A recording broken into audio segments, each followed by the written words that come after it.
Kaixo eta ongi etorriak gaurko saiora, has gaitezen. Ikus ditzagun gaurko efemerideak. 1536ko urriaren 14ean Garcilaso de la Vega poeta hil zen. Gainera, gaurko egunez 1882 urtean Imon de Valera Irlandako politikari independentista jaio zen. Bestalde, urriaren 14ean ere 1933an Gabriel Aresti euskal idazle eta poeta jaio zen. Eta azkenik, gaurkoa bezalako egun batez, 1953an Gipuzkoako uholdeak izan ziren eta 14 hildako eragin zituen Donostialdean. Aste hontako agenda errepasetzen jarraituko dugu. Gaur, olerki eta musika errezitaldia eskainiko dute Petxi Arkaitzkano eta Ana Galarragak arratsaldeko 8etan Bareñengo kulturetxean. Eta horretaz gain, bihar sekula ez liokete euli bati egalik kenduko liburuaren aurkezpena eginen dute arratsaldeko 7:30 Karrikirin. Amaia Apalauza Oiok itzuli du Eslavenka Drakuliken Balkanetako gudaren gordintasunean murgiltzen den liburua. Jarrai dezagun gaurko komunikabideen azalak aztertzen. Diario de Notiziasekin hasiko gara.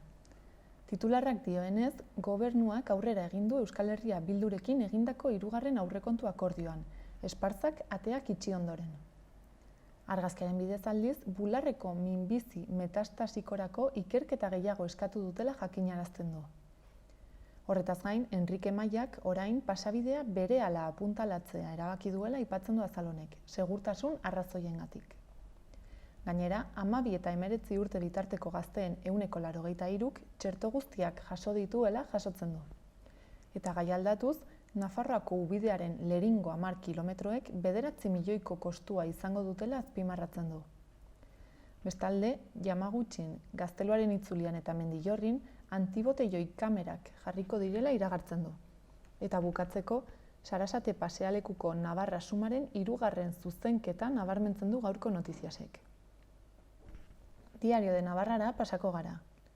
Titularra Navarra Sumak ez duela aurrekonturako itun borondaterik ikusten eta txibitek Bildurekin hitz egiten jarraituko duela da. Argazkian, Nafarroako etorbideko aldaketa nabarmentzen du. Bestalde, estatuak 2022an egingo duen inbertsioa gehien Nafarroan jaitsi dela jakinarazten du azalonek. Gai aldatuz, jolasorduan ikasturte bereko ikasleak elkarrekin egon daitezkela aipatzen du.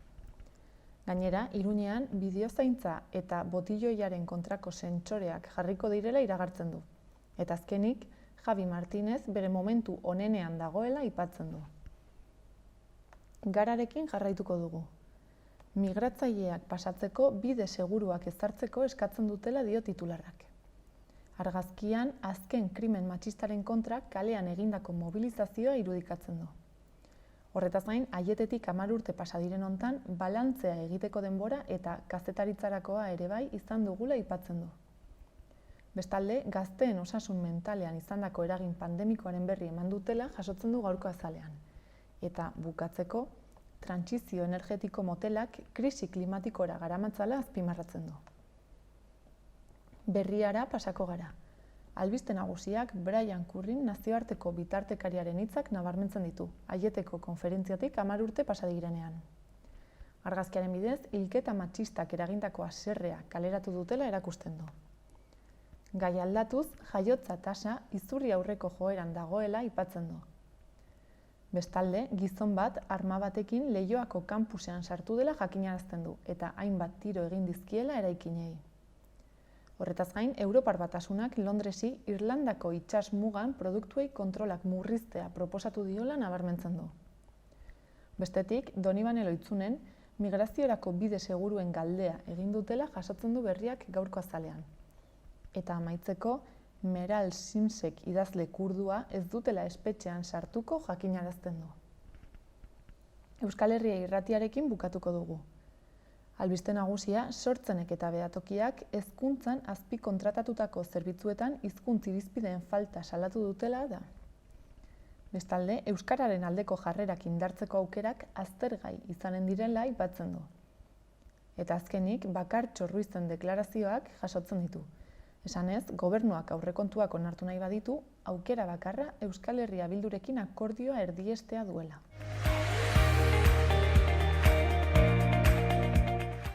Joan gaitezen orain, gaurko eta biharko eguraldien iragarpenak ikustera. Gaur, osteguna, maximoek gora egingo dute. Hego ekialdeko haizea ibiliko da eta temperatura igo egingo da. Leku gehienetan balio altuenak 21-23 gradu ingurukoak izango dira. Hodei gutxi ikusiko dugu gaur. Behin goizean goizeko lainoa jasotakoan eguzkia jaunta jabe izango da. Kostaldean egunaren erdiko orduetan eta arratsaldean ekialdeko haizea ibiliko da. Eta bihar ostiralean hodeiak ugaritu egingo dira. Egunaren lehenengo zatian erdimailako hodeiak eta goi-hodeiak nagusituko ditugu eta tarteka zerua lausotuko dute. Hegoaldeko haize suabea ibiliko da eta temperaturak berdintsu jarraituko du edo apur bat jaitsiko da ipar partean. Egunaren erdiko orduetan haizeak ipar-mendebaldera egingo du eta hodei gehiago agertuko dira, batez ere Kantauri isurialdean. Bertan hodeiek zerua estali dezakete eta giroa apur bat moteldu daiteke.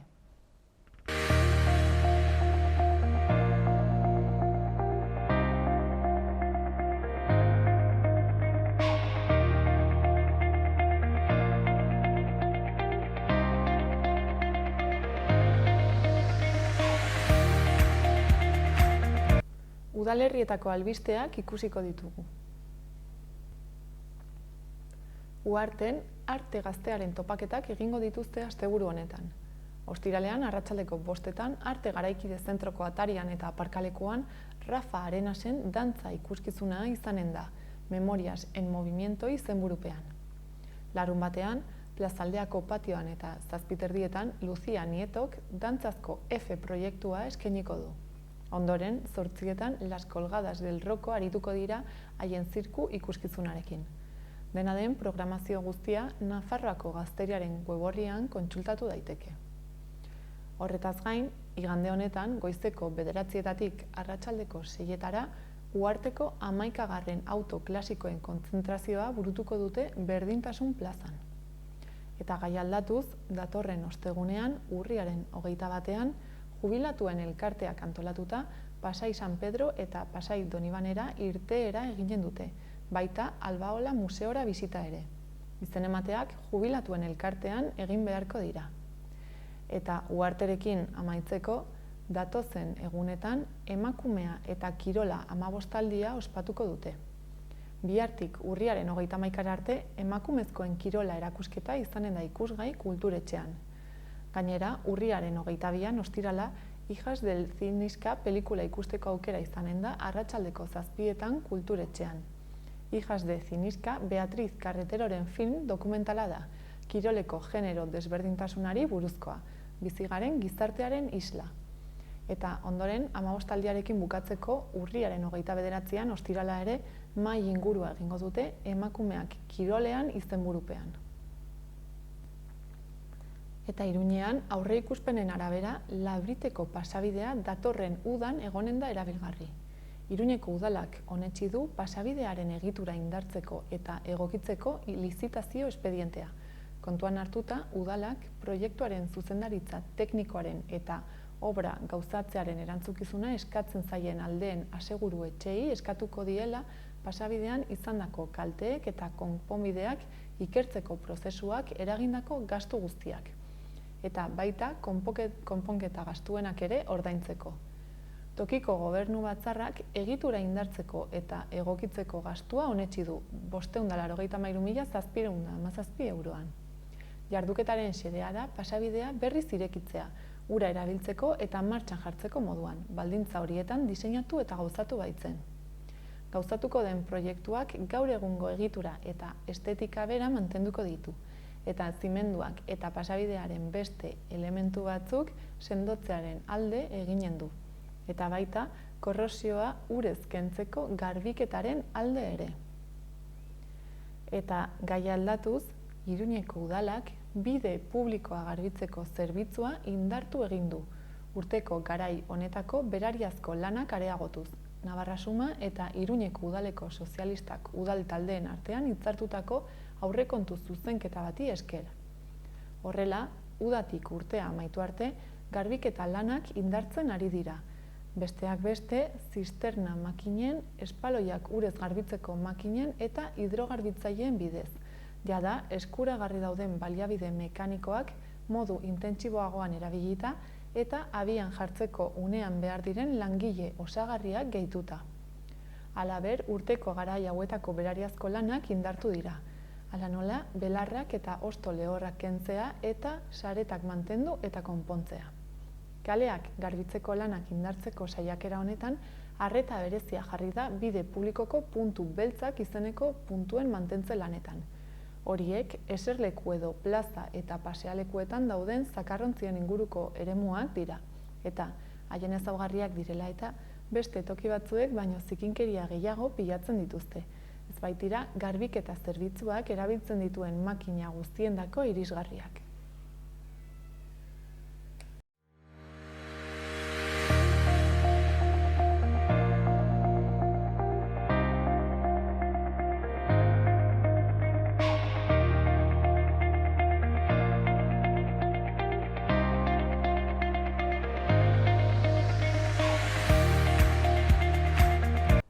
Beno gaurkoz, hau izan da guztia.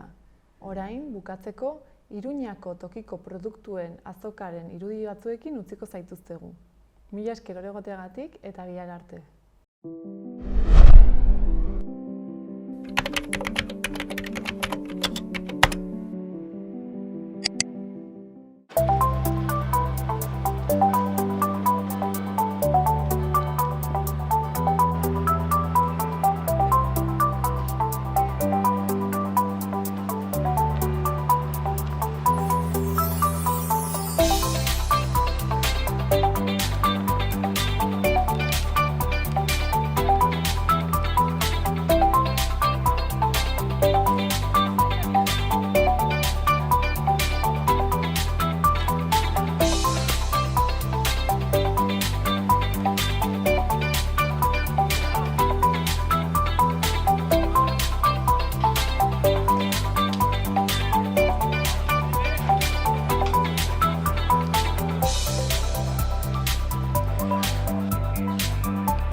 ¿Estás bien? Muy bien. Ya cansado, ¿eh?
bai? Aizatu zordu, Behin baino gehiago, bai. Vale.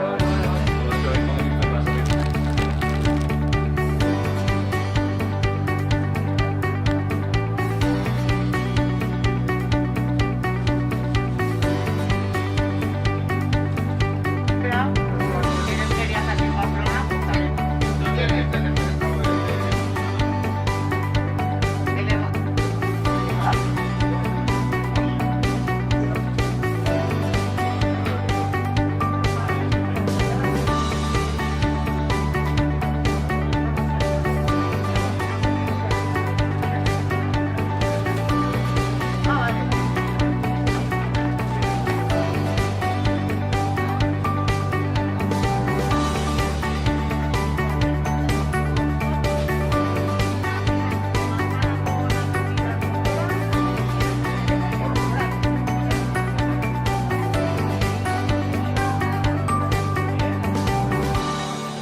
Aquí puedes tirar hasta 2 de mediodía por la mañana, por la tarde de 2:30. Chao. Venga, gracias. Adiós, adiós.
Gobierno de Navarra. Nafarroako gobernua.